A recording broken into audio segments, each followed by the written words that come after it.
London, but in 60 cities, in 20 countries around the world today, there are tens of thousands of people, all of whom, like you, are coming together to say enough is enough. We will not remain silent and allow greed and allow companies to exploit and kill dolphins and whales any longer. Any longer.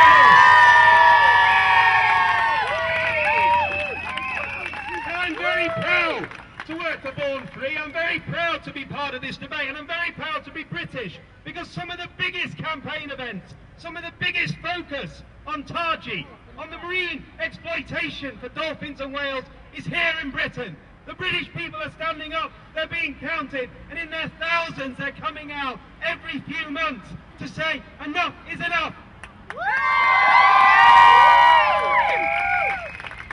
And yes, Taji Cove, that one small place in Japan, has become a key issue for all of us.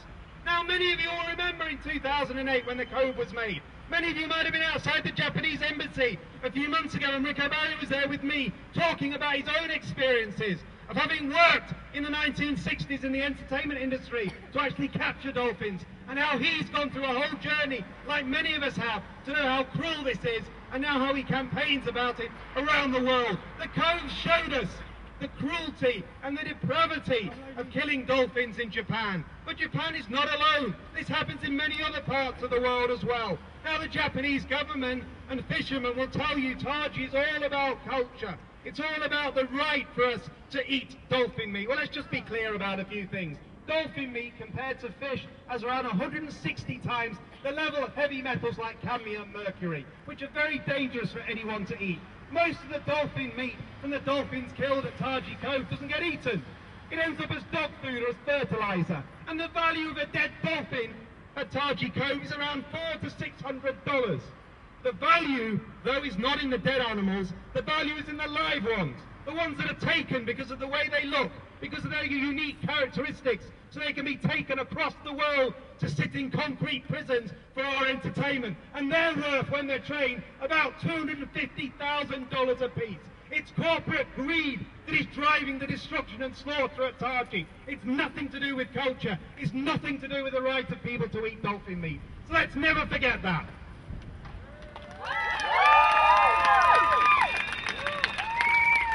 And let's also not forget that you can't hide the insane cruelty of what's going on there. When the film was made, when it won an Oscar for the best documentary, when the world started to become aware of this horrible tragedy, the Japanese government and Japanese fishermen thought, well, we better start sanitizing this slaughter. Let's put tarpaulins out to cover where we kill these animals. We don't want to see the red of the blood in the sea anymore. We know it's there, but we don't want anyone to watch it. But I'll say this, I noticed some representatives from Sea Shepherd here today. Thank God you're there, because you are the people that the eyes of the world that have not gone away.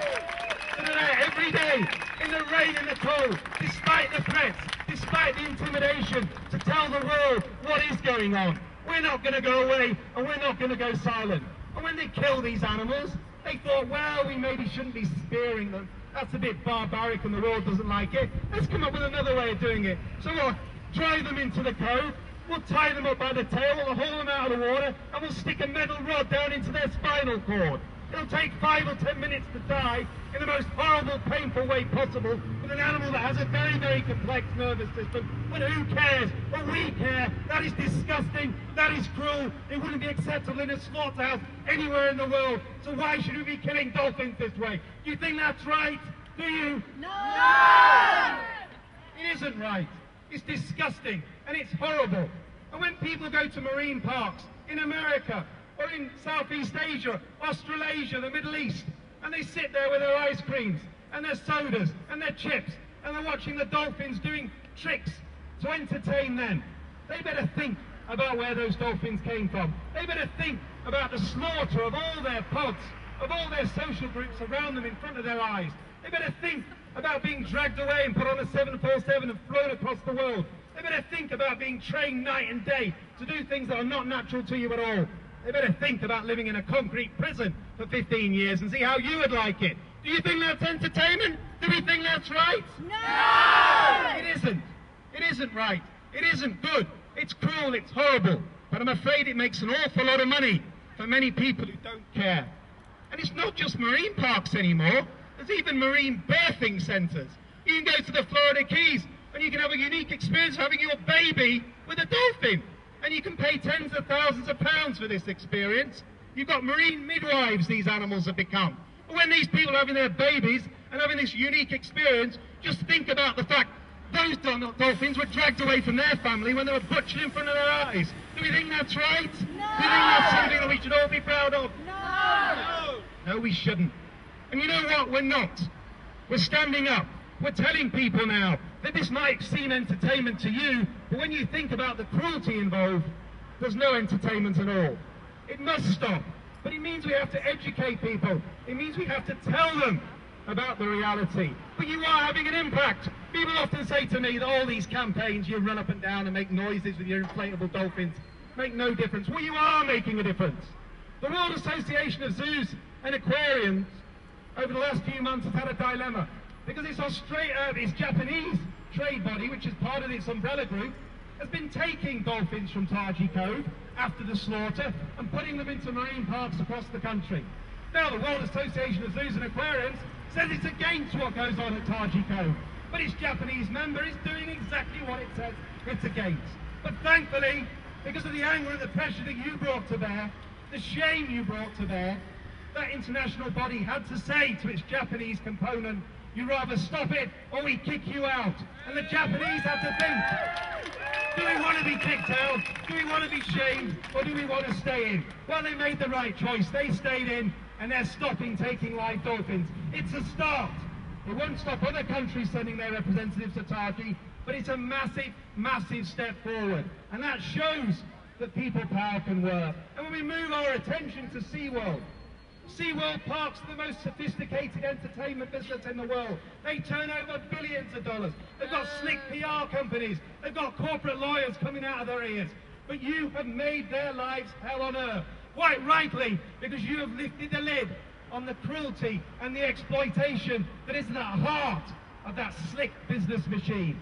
So you can all be proud of that. All of you. Over the last 18 months, SeaWorld has had a massive problem on its hand. It's lost a chief executive. It's seen about $140 million knocked off its ticket sales. Its overall finances show a drop in revenue in its parks in California, around 12% last year. In Florida, around 8%. Yeah, it's still filling seats, but it's having to cut the ticket price to get the people in. And we know why. Because all of us now are becoming increasingly aware that even if they're not taking animals from the wild, they're not treating the animals they have well.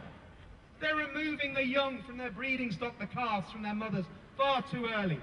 They're keeping animals in confinement for extended periods of time and separating them, which is not only affecting their physical health, but their mental health too. And if you listen to some of the trainers, which some of you will now be aware of, are breaking ranks and speaking out, they will tell you the cruelty of what's gone on. They will also tell you the danger that those businesses are running by allowing their staff into the pools with these animals.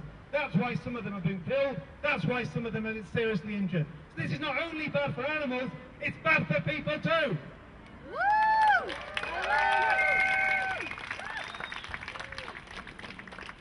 But we are beginning to make a difference. Charities like Born Free work hard and have worked hard for many years on rescuing dolphins and getting them back into the wild. On campaigning like we did a few weeks ago for a television company in Portugal that decided it wanted to have a reality TV show with dolphins. And not only did they want a reality TV show for dolphins, they wanted to license the rights of it across Europe and into South America too. But by lobbying, by people like you saying that's not acceptable, the television company had to can its project. And that's what I mean when I say people power matters. By sounding our voices, by saying to people this is not right, we will stop this type of exploitation based on greed and nothing else. And across Europe now, Born Free and other charities are working with MEPs, are working with the European Commission, are working with the entertainment industry and parks industry to try and really begin to clamp down on the growth we've seen in the aquarium marine park businesses. And there is growing awareness. So if you get an opportunity, speak to your member of the European Parliament. Make sure that you tell them what you think, because we're beginning to see some real steam now in Brussels across Europe where a growing generation of people are saying, enough is enough. We're not going to put up with this exploitation. We're not going to put up with this greed. We're not going to put up with this cruelty anymore.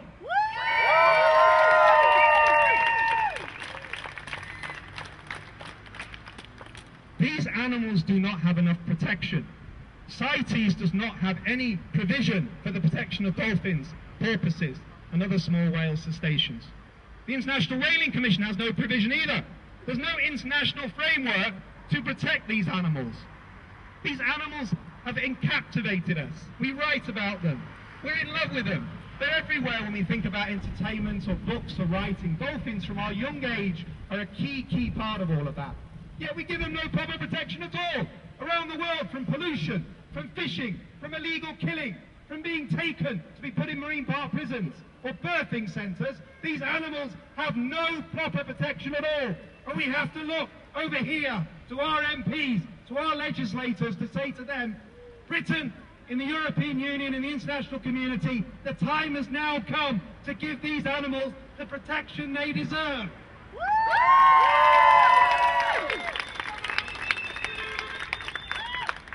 And only by doing that will we start to be able to put pressure on governments like Japan that will still claim that culture is the key driver for doing what they do.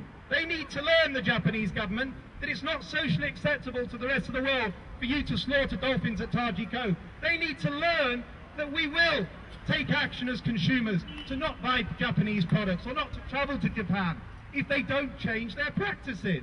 They need to learn that the rest of the world will not remain silent while this type of butchery and slaughter goes on. It's not acceptable. We do respect Japan as a nation. We're expected as a leading industrial nation, a great cultured nation. But it shames Japan. It shames the world that the Taji slaughter is allowed to continue.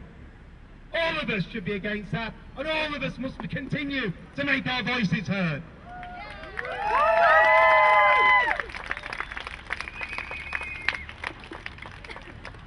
We cannot afford to be captivated by captivity.